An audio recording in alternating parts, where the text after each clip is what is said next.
À la justice qui a demandé de suspendre, qui a décidé de suspendre l'expulsion de l'influenceur algérien Doualem. On en est là, personne qui a quand même partagé des messages de haine. La justice a estimé qu'il ne résultait pas en l'état que sa présence en France ferait peser un danger imminent pour l'ordre public, au point de justifier son expulsion en urgence absolue. Nous pouvons écouter, si vous le souhaitez, Choki Benzera. Il est lanceur d'alerte. Il était ce matin sur CNews avec Romain Desarbres. On est sur un antisémite notoire, sur quelqu'un qui a appelé à des meurtres, sur quelqu'un qui a fait l'apologie d'actes de torture, quelqu'un qui depuis son arrivée en France a été condamné à plus de 11 ans de prison et qui propage la haine depuis maintenant 2-3 années. On n'est pas sur un phénomène qui est nouveau, c'est-à-dire là j'ai lancé l'alerte sur cette affaire récemment parce que ces messages de haine se sont intensifiés, mais on est sur des gens, notamment ce Doualem qui est vraiment un cas particulier. Il faut dire que son surnom c'est Ami Bonhomme, c'est Tonton Bonhomme, c'est quelqu'un qui est respecté au sein d'une certaine frange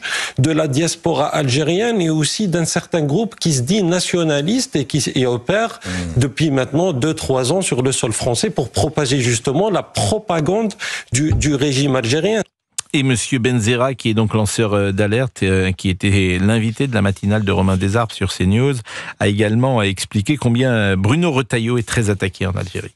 Le ministre de l'Intérieur français Bruno Retailleau qui est très attaqué dans les médias algériens. On le qualifie de raciste, de quelqu'un qui est dans une campagne de haine contre l'Algérie. Il faut s'intéresser aussi au communiqué du ministère des Affaires étrangères algérien, le dernier, qui parlait d'actes discriminants aux aéroports de Paris. Ça n'a pas été analysé parce que ça, c'est justement à destination de la diaspora algérienne pour dire voilà la France qui vous discrimine, voilà la France qui vous hait, comme ça a été dit aussi par le président algérien à la fin de l'année. Dans le discours devant le Parlement, il a dit « On vous déteste en France, vous allez revenir un jour ou l'autre dans votre pays ». Il sait que personne ne va revenir. Marine Le Pen était l'invitée hier soir d'LCI. Elle est revenue sur l'action de Donald Trump avec la Colombie. Je ferai exactement ce qu'a fait Donald Trump avec la Colombie. C'est-à-dire que vous ne respectez pas le droit international, il n'y a plus aucun transfert d'argent vers l'Algérie, il n'y a plus un seul visa, il y a évidemment la dénonciation, mais ça de toute façon il faut le faire, nonobstant le comportement d'Algérie de la Convention de 68. Il n'y a aucun visa non plus pour les dirigeants algériens. Il y a effectivement une attention portée aux biens détenus par les dirigeants algériens. Il y a des mesures, ce qu'on appelle des mesures de rétorsion, qui sont tout à fait naturelles. C'est une question de respect de la France, de respect de notre souveraineté, du respect du droit international. Enfin, pourquoi fait-on preuve d'une telle faiblesse avec des pays qui nous crachent au visage matin, midi et soir?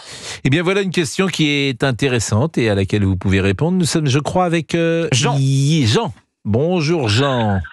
Bonjour Pascal. Jean, ça va bien. Non, parce qu'on a appris ce drame, bien sûr, et forcément, on est bouleversé.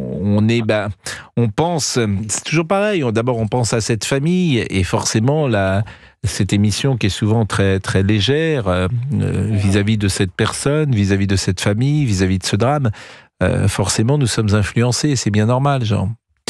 C'est vrai. Vous êtes vous-même d'ailleurs conducteur routier, donc et on était en train de regarder l'image et puisqu'une photo de ce car est arrivée, et on s'interrogeait sur les conditions, comment ce drame s'est-il produit. Mais vous vouliez intervenir, vous, sur l'expulsion de cet influenceur algérien Doualem, Jean.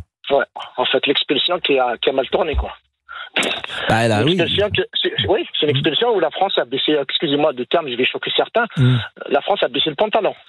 Mais c'est pas ça, c'est que vous avez un droit. Je pense qu'il faut changer le droit. Je n'accable pas le juge. Le juge n'a fait qu'appliquer la loi. Oui. Vous parlez de la loi 68. De 1968. Non, là, dans la loi en l'espèce qui interdit l'expulsion, qui remet en cause l'expulsion. Mais là où vous avez raison, c'est que de toute façon, avant même cette remise en cause par la justice française, nous avions renvoyé M. Doualem et l'Algérie nous l'avait renvoyé. D'ailleurs, que se passerait-il si l'Algérie avait accepté M. Doualem? Est-ce que l'Algérie nous le renverrait, ce M. Doualem? Oui, mais l'Algérie, c'est un État délinquant qui ne veut pas de ce délinquant. Le problème, il est là. Moi, je suis à l'aise, Pascal. Hein. Moi, je suis à l'aise de parler de l'Algérie parce que c'est un pays que je connais très bien. J'ai vécu 25 ans. Ça fait 25 ans que je suis en France. Donc, il n'y a pas de problème. Hein. Vous êtes de quel... Vous êtes né en France ou vous êtes né en Algérie? Non, je suis né en Kabylie. Ça n'a rien à voir. Oui. Chacun ses origines. Voilà. Moi, je suis kabyle d'origine. Je ne suis pas algérien. Je suis d'origine kabyle. Voilà. Déjà, qu'on commence déjà à nous appeler comme on est. Et puis oui, mais la Kabylie n'est pas indépendante. Mais si, pour moi, elle est indépendante. J'ai pas la même religion, j'ai pas la même langue, j'ai pas les mêmes traditions, j'ai pas la même culture avec les Arabes ou musulmans. Qu'est-ce que vous voulez que je sois algérien? L'Algérie ne veut pas de moi. L'Algérie ne veut pas de moi. Je veux pas d'elle. C'est entendu, mais bon, la Kabylie... La Kabylie, il est en Kabylie. Oui. Voilà. Il y a la petite et la grande Kabylie. Moi, je suis kabyle. Voilà. Je suis ni arabe, ni musulman. Voilà. Non, mais j'entends bien, j'entends. Alors après, c'est comme si... j'entends, vous avez, c'est votre droit, mais sur le plan géopolitique, forcément, la Kabylie fait partie de l'Algérie. Mais Pascal, vous êtes quand même sensé, vous êtes bien quand même bien instruit, vous avez ouvert les livres d'histoire. Oui. Vous savez bien que les Arabes et les musulmans, ils sont arrivés avec 212 chabous chez nous. Mais je croise souvent beaucoup de Kabyles et je vois l'opposition qui existe souvent avec le régime tel qu'il est mis en place aujourd'hui à Alger. Mais c'est pas que le régime. Moi, toute ma vie, j'ai entendu miscréants, mangeurs de porc, juifs et fils de Français. Toute ma vie, j'ai entendu ça. Toute ma jeunesse. Voilà. Donc, moi, je n'ai rien à voir, ni avec eux, ni de loin, ni de près. Mais bon, bref. Le sujet de ce monsieur algérien, fier qu'il soit de l'Algérie, alors je lui demande, monsieur, si vous êtes fier d'être algérien, je suis prêt à me sacrifier, à vous payer le billet. Allez, mais juste allez. Vous retournez chez vous et vous allez vivre avec M. Tebboune, si vous êtes à l'aise avec lui. Vous n'avez rien à faire en France. La France, on ne veut pas de vous, de ces gens-là. Mais il n'y a pas que lui. Il y en a plein, des milliers et des milliers. La France a baissé le pantalon depuis les années 60. On a laissé faire. On a accueilli en France des gens qui ne veulent pas de nous. Mais ils viennent chez nous. Moi, si je vous aime pas, M. Pro, je vous appellerai pas. Je ne viens pas vous voir. Si je vous aime pas. Alors comment se fait-il qu'en France, on n'aime pas la France, mais dès qu'on ouvre les portes, ils viennent. Et en plus, c'est pas que ça. C'est comme si quelqu'un, vous l'ouvrez la porte de la maison, il vous poignarde chez vous, il vous viole votre fille. C'est exactement ce qui se passe. Mais quand est-ce que la France se regardera dans la glace et dire, maintenant ça suffit, stop, on arrête. C'est ce que dit Marine Le Pen, les rapports les autorités algériennes, ils ont tous leurs intérêts, des appartements à Paris. Il faut que vous gelez les avoirs. Soit ils récupèrent leurs racailles, soit on gèle les avoirs. Bon, je modère le mot que vous avez utilisé, le mot racaille, qui vous appartient, bien évidemment, parce que... Oui, je suis responsable de mes propos.